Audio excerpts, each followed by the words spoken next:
Wysteria, energy, twister.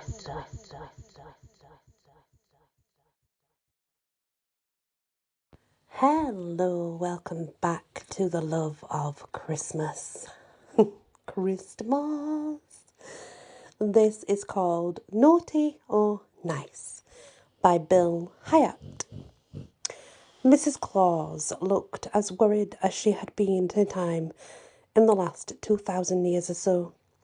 It was about to be Christmas Eve, and Santa was too ill to go out in the sleigh. "He's not dying," one of the elven healers assured her.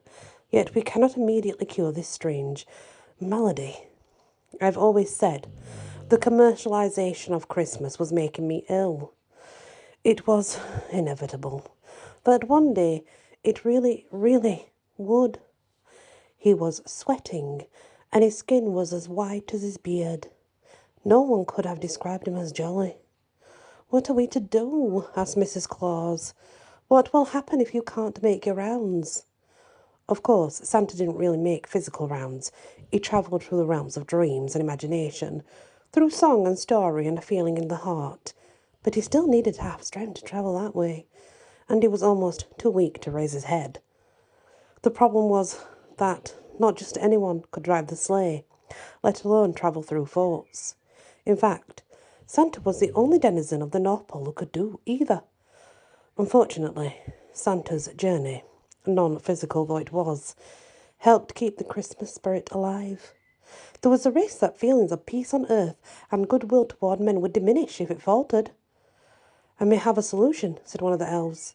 "We are, as you know, kin to the Norse Alfar, who have some contact with the Celtic fairies, who in recent years have struck up a conversation with the Greek nymphs, difficult though that was." "I don't mean to be rude," interrupted Mrs. Claus, "but time is short. A long tale may undo us." The elf looked embarrassed. "I've got a word to the dwellers of Olympus, and one of their number is willing to perform Santa's work." "Olympus? Olympus?" whispered Santa, scarcely able to believe his ears. "The old gods cannot interact with humans anymore." The elf fidgeted. "There is a loophole, Santa. An old god can commune with humanity if he functions as you. I believe the god in question sees this as an opportunity to atone for his past misdeeds." "I don't know," said Mrs. Claus, biting her lip. She couldn't help visualizing Dionysus drunkenly swerving the sleigh all over the place, or perhaps Hermes playing tricks along the way. "I hope I did not presume too much," said the elf, "but as you say, time is short. The Olympian is here now." Santa almost managed to sit up. "What?" "Is not love an important part of the spirit of Christmas?" asked a male teenage voice. Santa and Mrs. Claus looked up in horror to see Eros, a.k.a.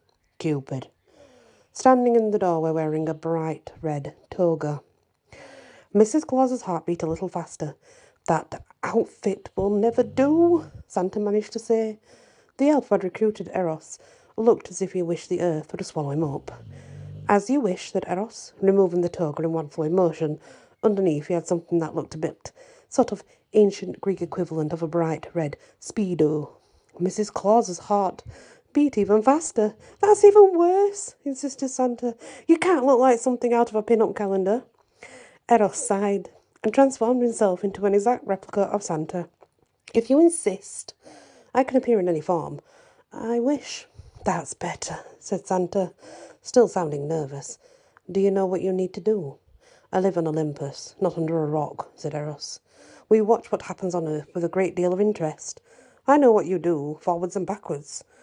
Santa and Mrs. Claus quizzed him for a few minutes. Reluctantly, they had to admit he knew what to do. Looking as if he would rather die, Santa gave the most reluctant blessing imaginable, and Eros was off. By the time Christmas morning dawned and Eros returned, Santa's cheeks were red again, but from rage, not from jolliness.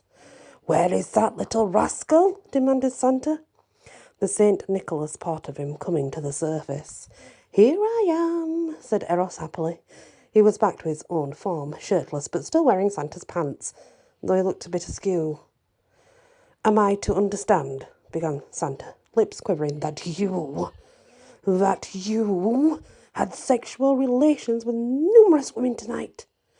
That depends, said Eros. Would you consider 52,372 numerous? Mrs. Claus had a grip one of the bedposts to keep her from falling. That's outrageous, shouted Santa, sounding almost his old self in terms of energy, if not disposition. I gave them what they wanted for Christmas, said Eros in an innocent tone. Isn't that really the job? How could you think that? Asked Santa. Mrs. Claus began to worry about his blood pressure. Now Eros looked puzzled. Isn't stuffing stockings an euphemism for... It most certainly is not, snapped Santa. You have disgraced the uniform. To be fair, I wasn't really wearing it most of the time, Eros pointed out. Oh, Eros added as Santa foamed at the mouth. I took care of some of the bookkeeping for you. Yes? Had to change a few women from the nice list to the naughty list. Those were the ones I needed the switches for. Out! Screamed Santa. Get out! Eros looked even more puzzled. I was very careful. I didn't give particular present to marriage or to marry any woman, though some wanted it, and no one truly in love asked. I can tell. Get out! Eros took the hint. Wings fluttered fast as a hummingbird's, and he was gone. How will we ever be able to repair the damage? Santa moaned. Shall I summon Krampus? Asked one of the older elves.